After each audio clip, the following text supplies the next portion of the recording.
नमस्कार दोस्तों, मैं मृत्युंजय आपका स्वागत करता हूं हमारे इस चैनल सटीक परामर्श में। और एक क्वेश्चन हमारे पास और भी आया हुआ है इस सप्ताह कि एक मेडिकल स्टोर खोलने के लिए क्या क्या करना पड़ेगा। यानी इनको जानना है कि अगर ये अपने एरिया में मेडिकल स्टोर खोलते हैं, दवा की दुकान, तो इनको किन किन चीज़ों की ज़रूरत पड़ेगी और क्या प्रोसेस इनको फॉलो करना पड़ेगा। तो आइए हम एक एक करके बताते हैं आपको कि आपको क्या करना पड़ेगा। अगर आप अपने एरिया में मेडिकल का स्टोर खोलना चाहते हैं तो सबसे पहले आपको जो एजुकेशन बैकग्राउंड है वो होना ज़रूरी है। यानी अगर खुद के आपके पास बी फार्मा या डिप्लोमा इन बी फार्मा अगर ये सर्टिफिकेट है तो आप अपने यहाँ पे अपने नाम से मेडिकल स्टोर खोल सकते हैं। और अगर मान लीजिए आपके पास ये सर्टिफिकेट नहीं है मगर फिर भी आप खोलना चाहते हैं तो जो भी बी फार्मा किया हुआ है या डिप्लोमा इन बी फार्मा किया हुआ है, आप उन लोगों से चाहें तो ये रेंट पे ले सकते हैं। रेंट पे यानी 1 साल का एग्रीमेंट होता है और वो अपना सर्टिफिकेट लगा के आपको लिख के देते हैं कि उनको कोई ऑब्जेक्शन नहीं है और वो टाइम टू टाइम आपके शॉप पे आते रहेंगे या बैठेंगे और ताकि चीज़ें आपकी चल पाएँ। तो ये जो है ये एक फॉर्मेट होता है, अगर आपको चाहिए होगा तो हम भेज देंगे। तो ये एक सिस्टम होता है कि जिनके पास डिग्री है वो भी और बिना डिग्री वाले ये भी, दोनों बताया। अगर आपका अपना डिग्री है तो खुद का, अगर नहीं है तो रेंट पे लीजिएगा। दूसरा है प्लेस, जो भी आप जगह फाइनल कीजिएगा तो आप थोड़ा देख लीजिए, अगर हॉस्पिटल के पास हो या मार्केट के बीच में हो तो काफ़ी अच्छा है, चलता है।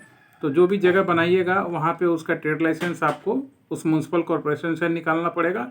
और फायर और पॉल्यूशन अगर ज़रूरत पड़ता है तो लीजिएगा, अगर नहीं पड़ता है तो मत लीजिएगा। तीसरा, आपको जो है एप्लीकेशन कहाँ से कीजिएगा ये सर्टिफिकेट मिलने के लिए, लाइसेंस मिलने के लिए। हर एक स्टेट में state drug standard control organization का एक बोर्ड होता है।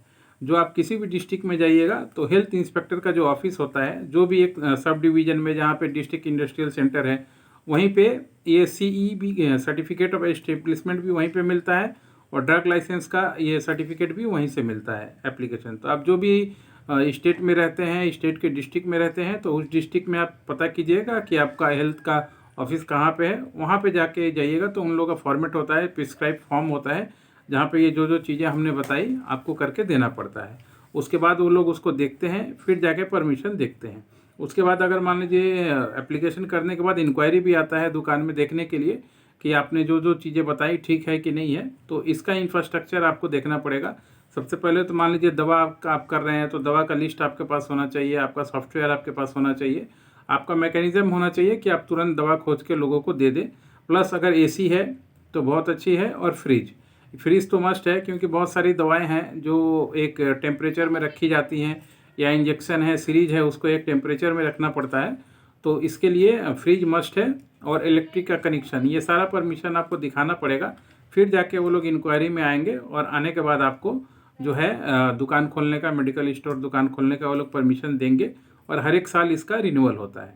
तो रिन्यूअल का फ़ीस थोड़ा अलग होता है और स्टार्टिंग में फ़ीस थोड़ा अलग होता है। बजट के अनुसार बताएं आपको कि कम से कम 3 से 4 लाख रुपए आपको मिनिमम, अगर आप शहर में काम करते हैं तो आपको लग जाएगा बजट ये स्टोर खोलने के लिए। अगर गांव साइड में है तो मान लीजिए 50,000 या लाख रुपए कम। फिर भी 2 लाख 2.5 लाख से नीचे एक मेडिकल स्टोर खोलना मुश्किल है, क्योंकि इसका इंफ्रास्ट्रक्चर, फ्रिज और चीज़ों में जो है और लाइसेंसिंग में आपको इतना खर्चा आ ही जाएगा। आशा करता हूँ दोस्तों ये वीडियोस जो है आपको काफ़ी इन्फॉर्मेशन देगा कि कैसे एक मेडिकल स्टोर खोला जाता है। अगर इससे ज़्यादा इसका पेपर वर्क आप करना चाहते हैं तो हमारे पेड सर्विस में आइएगा। ये सारा वर्क प्रोसेस जो है हम लोग करा के भी आपको देते हैं। आज के लिए इतना ही दोस्तों, नमस्कार।